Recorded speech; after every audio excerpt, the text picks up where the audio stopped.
Um, I'm very proud today. I'm very proud as a coach today. I'm proud of my players. Again,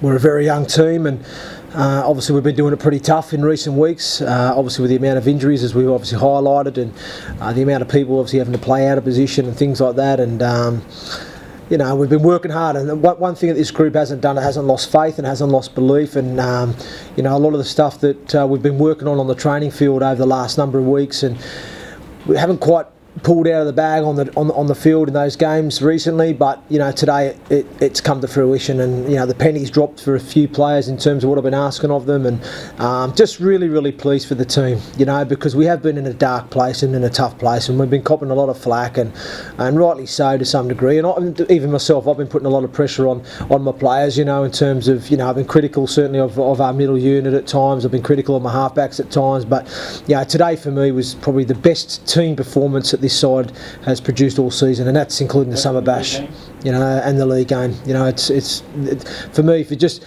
in terms of where we've been and where we're at, and what I asked of the players, it's definitely up there. If not the best performance we've had all season. With such a young squad as well. So I'm really pleased for the players. I thought the middle unit today were the best I've seen them for a long while. Totally dominant. And it was the first time I could say that our pack has been dominant.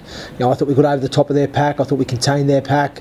And I thought our halfbacks were the best I've seen them all season in terms of their confidence, but also their temperament as well, in the way they played, the manner they played. They were patient, they were composed, they executed well, they kicked well. They went through the process well and stuck to the plan and got the players around. I just felt the halfbacks, Will Bartow and Joe Keys, were outstanding today. Really proud of them. And like I said, I can't speak highly enough of the middle units either. You know what I mean? Some big performances out there from Glenn Riley, Urshon Delapi. Really both laid that platform early. Then Johnny Walker and Toby Everett came on and maintained those standards, which is fantastic. John Wallace did a big stint as well for us there at loose forward. Obviously not playing out of position today because of the injuries that we had. Obviously we missed out on having Joel Wicks this week, so Matt Davis had to move into the back row. And I just felt there was just a real intent and a real purpose to what we were doing today, both in attack and defence. And that was really pleasing for me. And yet another captain going under the knife, and we don't miss a beat. Sorry, mate? Yet another captain going under the knife, and we don't miss a beat. Yeah, I know, yeah, Wes Nagama, poor Wes. It's a shame. He's been outstanding for us this season, and like I said, we know the amount of injuries that we've had to deal with this season, and obviously it wasn't great, the news on Wes. But the good thing about it, wasn't as serious a knee injury as we thought that it might have been. So he's obviously had an operation and a clean out there, and he'll be ready to go for pre-season training. So we won't have him out to the remainder of the season.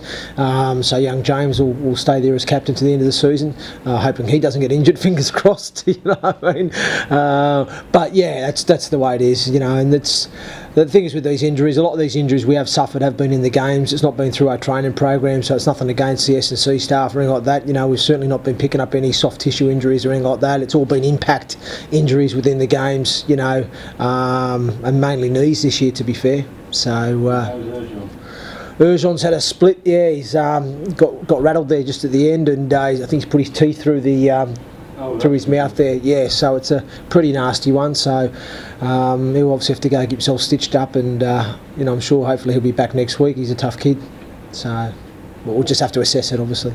What long-term benefits do you get from a game like today, Hendo? I mean, can you carry this feeling? I mean, obviously the rest of the Super 8, but will there be a lot of these sides that were in there today that you can draw on next year, or is it an individual player thing long-term for what they've got to do? Yeah, well, I mean, one thing I've spoke about to the players, is, we're using this Super 8. Obviously, we set a goal when we came to the Super 8. Our goal was to obviously make the semi-final. I think we only had to win one game to achieve that. You know what I mean? But it was to make the semi-final and to make the final and have a good crack at winning it. You know what I mean? That was the kind of the start point, the focus. And obviously, things probably haven't gone to plan so far in this Super 8. We've just been having to play a lot of young kids, and a lot of people are getting accustomed to this level of football. And we haven't been where we've needed to be. But slowly but surely over the last couple of weeks, we've seen a slight improvement. We saw a slight improvement there at Dewsbury from where we've been, and then today, like you said, a fantastic response. And I've always been trying to say to the players, just stick with it, you know what I mean? I said, because the easy option is to then just you drop your heads and you start to form your little cliques and you start to whinge and moan and get real negative and all that type of stuff. And it's down to me that if there's going to be any negativity, it's going to come from me in terms of you need to be doing this, you need to be doing that. And to be honest with you, I've changed things up a little bit too at training. These last couple of weeks, I've not trained as much with the team. I made a conscious effort. I thought to myself, and maybe they're not getting enough coaching. Because as a coach, you've got to reflect and review and think, well, what's going on? How can I fix this? Or what things can we do slightly different to try and get that result that we've been looking for? And so I've pulled away a little bit from the training side of things in terms of the drills and that. So I've done a lot more coaching these last 2 weeks, and I saw a positive effect that it had in the Dewsbury game. Also did a few different things in terms of our video review and preview, come up with a few different ideas and approaches to that, and sort of got the players more involved in that, so they're taking a bit more ownership and responsibility and more accountability as well. So that seems to have been a real positive thing as well for us, and I've took that into this week as well. And like you say, we've got that result on the end of it. But for us, it's more about, I kept speaking, if we can get some results and some performances in these last couple of games, you start to build some confidence and some momentum, then you go into that semi-final there as a different team, as opposed to what you were. And then everybody forgets that period where you've only won one game in 8. That's all forgotten about. If you're going into that semi-final against Dewsbury with 3 wins under your belt and confidence and momentum, and you go and you get a result there and you're in a final, wow, things change. And people do say, I know it's a cliche, but a week's a long time in rugby league, isn't it? So, but the thing is with the players now is they've got to learn from that. We deserved that result today. I thought we were dominant from start to finish. I thought the 1-17 all contributed in that game today. And everyone did their job. They understood their role and they executed it well. Don't get me wrong, there's still areas there. We still gave away a couple of penalties at times and let them off the hook, and we didn't turn the screw enough for me, certainly in that first half, but we're miles better second half. But like I said, it's a good learning curve for us, but it's important that we do stay grounded and we don't get carried away. That for me, fantastic performance, fantastic result, but again, we need to build into next week now and be better again, and then we need to build into the Featherstone game, the last game away, and be better again there, so we go into there with like I said, a team full of confidence and momentum going into a semi-final, confident and belief that we can beat Dewsbury then. Do you realise that if you beat Fev, Dewsbury could take top spot, you'd be going to... Oh, okay, well, if that's the way it works, then that's the way it works, you know what I mean? Obviously, at the moment, as it stands, we're playing Dewsbury, but yeah, that could change. It would have been the same too if we'd have lost today and potentially lost the next two. We could have finished fourth, couldn't we, and faced someone. But the good thing is now we know we secured third spot. But yeah, whoever we're going to face, we go there as a different team if we can get a couple more good performances in the next 2 weeks. And we've just got to take it week at a time. We've boxed that off today. We go into Batley, focus on them at home, which will be fantastic. Hopefully we'll get a decent crowd to come and support us for that and give us that lift to get us across the line. And then we go and travel away to Featherstone. And like I said, we're better again that week to get the result. And then we go to the semi-final.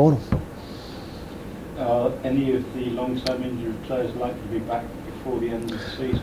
Daniel Harrison is potentially back next week, available next week. He'll be returning to training this week.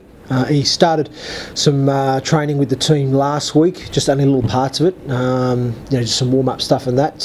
But he'll return to full team training next week. Whether he's going to be ready for selection for the Batley game, I'll have to assess how he goes during the week. But potentially he could be up for selection next week, which is a real positive. The only other one potentially we could get back is Jamie Thackeray. Potentially could be available for the semi-final. Could be. So there's a chance there, but not guaranteed.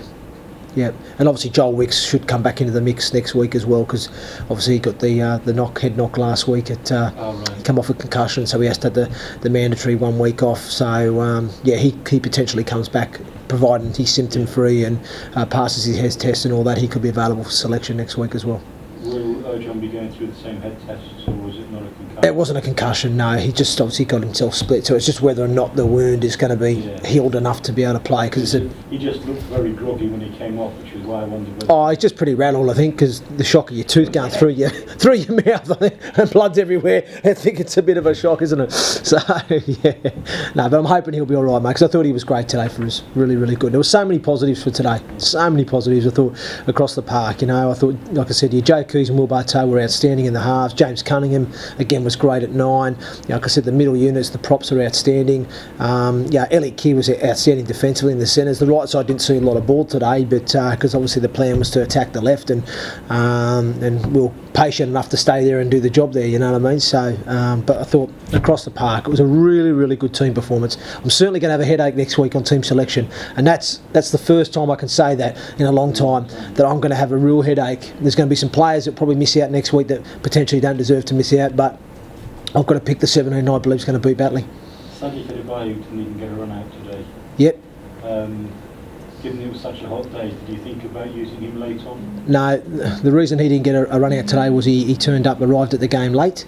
Okay, so at the end of the day, we've got some standards that we set here as a first team, and young Sid's just got to learn by that. You know, again, he was probably a little bit naive in how he handled that situation, so he just needs to learn. And like I said, we've got to set ourselves some standards, and that's unacceptable. And I know Sid's not the type of bloke that's going to dwell on it. He'll know he'll take it on the chin as he has, and he'll be better this week at training. And he understands that he has to earn the right to be in this first team.